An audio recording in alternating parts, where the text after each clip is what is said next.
E aqui estamos com o nosso projeto Português Digital, ministrando videoaulas passo a passo, hoje dando continuidade ao nosso assunto de concordância verbal. Nossa videoaula de hoje, nós vamos abordar a parte 7 dos casos de concordância verbal. E, repito, continue acessando a nossa página, na Via Andrade, e emitindo seus comentários e se inscrevendo também aqui na nossa página. Vamos ao primeiro caso da nossa parte 7 da nossa aula de hoje de concordância verbal.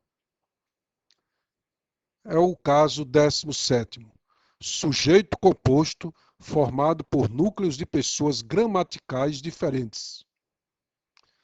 Quando o sujeito composto é formado de pessoas gramaticais diferentes e entre elas houver primeira pessoa, o verbo irá obrigatoriamente para a primeira pessoa do plural. Exemplo: eu e meus amigos ajudamos aos necessitados. Então, é um sujeito composto formado por núcleos de pessoas gramaticais diferentes.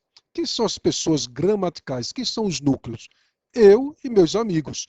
Então, pessoas gramaticais diferentes.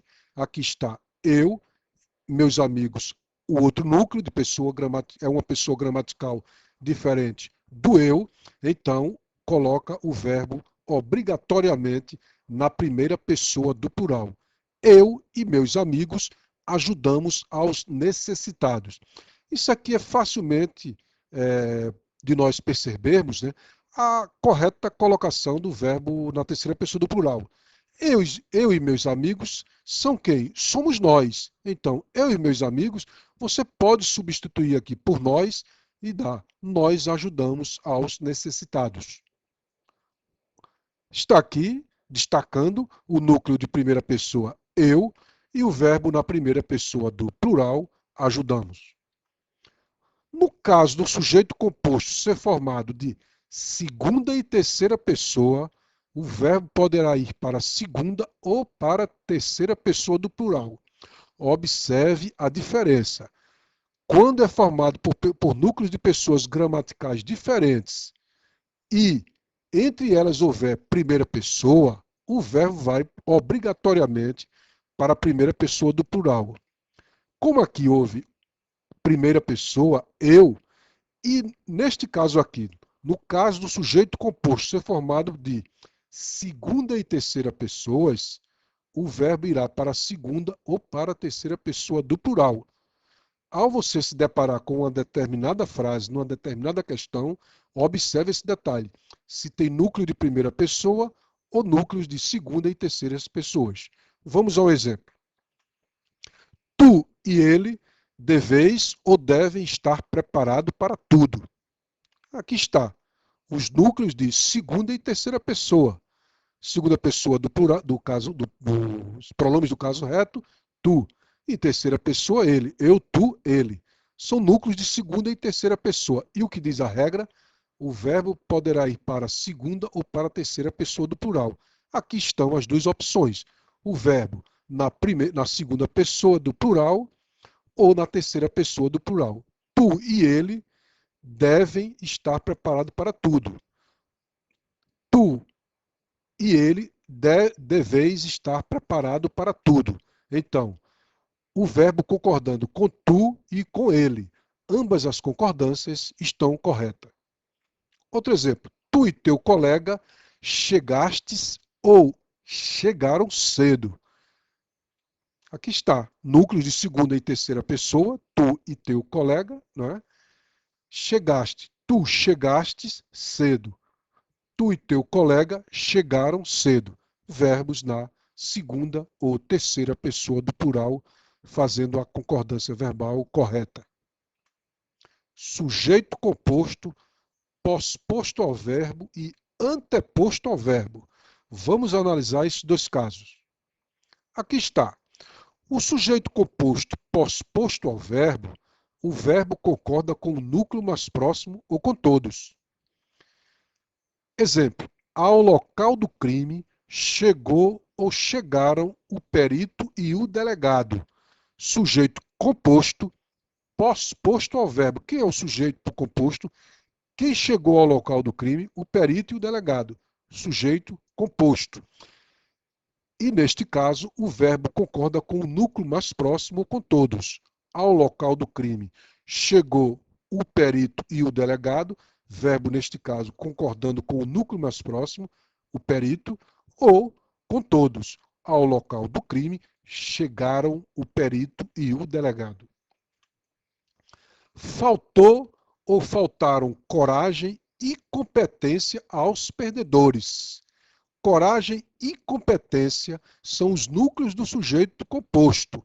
Então, faltou coragem e competência aos perdedores, o verbo faltar concordando com o núcleo mais próximo, coragem, ou então faltaram coragem e competência aos perdedores, o verbo faltar no plural concordando com todos os núcleos, coragem e competência. E no caso do sujeito composto, anteposto ao verbo, ou seja, antes do verbo. Aqui analisamos o caso do sujeito composto pós-posto ao verbo, após o verbo. Aqui estão os núcleos do sujeito composto, né? Após o verbo. E aqui também o sujeito composto após o verbo. Por isso que chamamos de sujeito composto pós-posto ao verbo, ou seja, vem depois. E no caso do sujeito composto anteposto ao verbo, ele vem antes. Neste caso, a concordância se faz com o verbo no plural. Vamos aos exemplos. O perito e o delegado chegaram ao local do crime. Eu apenas inverti aqui a frase e o verbo foi para o plural, colocando o sujeito composto anteposto ao verbo.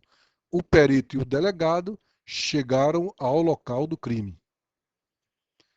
Pai e filho competiram na maratona.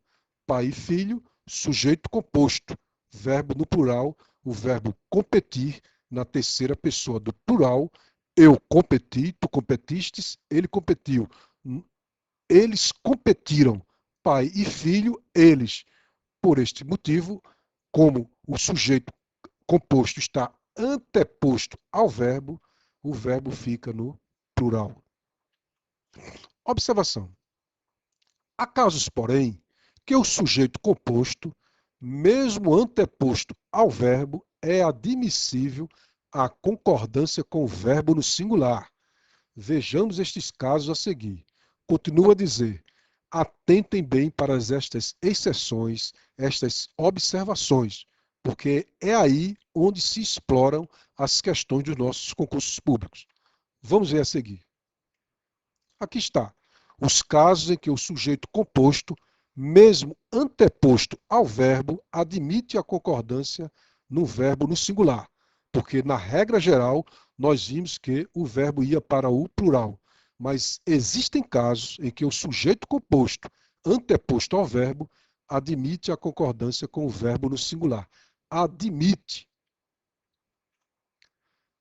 Sujeito composto por palavras de sentidos semelhantes. Então, mesmo que o sujeito composto esteja anteposto, mas ele tenha palavras de sentidos semelhantes, o verbo pode ficar no singular. A miséria e a desgraça abateu aquele povo. Então, a miséria e a desgraça, sujeito composto de palavras de sentidos semelhantes. Isso admitiu-se a colocação do verbo no singular. O verbo abater está aqui, portanto, no singular. O rancor e o ódio deixou-o perplexo. Está aqui, duas palavras de sentidos semelhantes, rancor e ódio, colocando o verbo no singular, admitindo-se a concordância com o verbo no singular. Descaso e desprezo marca o seu comportamento. O verbo marcar no singular, porque temos aqui o sujeito composto formado por palavras de sentidos semelhantes. E quando o outro caso em que o sujeito composto, mesmo anteposto ao verbo, admite a concordância no verbo no singular, também quando os núcleos vierem em gradação. Ou seja, vejamos o exemplo. Aqui está. Uma indignação uma raiva profunda, um ódio mortal dominavam. Então, percebeu a gradação, indignação, raiva, ódio. Houve uma coisa gradativa. De indignação passou para uma raiva profunda e de raiva profunda passou para ódio mortal. E aí, com estes núcleos, indignação, raiva profunda, ódio mortal, os núcleos estão em gradação, o verbo fica no singular. É admissível a colocação do verbo no singular. Com você, meu amor, uma hora, um minuto, um segundo, me satisfaz plenamente. Verbo satisfazer no singular. Vejam a gradação. Uma hora, um minuto, um segundo. O verbo satisfazer no singular. E quando o sujeito é formado por dois infinitivos? Neste caso, também admite-se o verbo no singular, mesmo no sujeito, o sujeito composto, estando anteposto ao verbo. Trabalhar e estudar fazia dele o homem feliz. Dois verbos aqui no infinitivo. Trabalhar e estudar. Verbo no singular. Quando o sujeito composto é formado por dois infinitivos, está aqui os dois infinitivos, trabalhar e estudar, o verbo faz a concordância no singular. Uma outra exceção, uma exceção da exceção, mas uma pequena observação que também é importante fazê-la. Neste caso específico, quando o sujeito é formado por dois infinitivos, e estes infinitivos forem de sentidos opostos, aí não. Aí o verbo fica no plural. Vamos a um exemplo. Subir e descer a escadaria divertiam a criançada. Verbo subir e verbo descer, ambos no infinitivo, anteposto ao verbo, mas o verbo está no plural. Por quê? São infinitivos de sentidos opostos, subir e descer. Por este motivo, existe esta exceção. O verbo vai para o plural, neste caso específico, de sujeito formado por dois infinitivos, mas infinitivos de sentidos opostos. Rir e chorar se alterna. Mesmo raciocínio, dois verbos no infinitivo e de sentidos opostos, verbo no plural. E aqui terminamos a nossa parte 7. Para você assistir a parte 8 deste nosso assunto de concordância verbal, basta clicar aqui neste retângulo que o site do YouTube te levará diretamente à nossa aula 8, a nossa parte 8 da nossa aula de concordância verbal.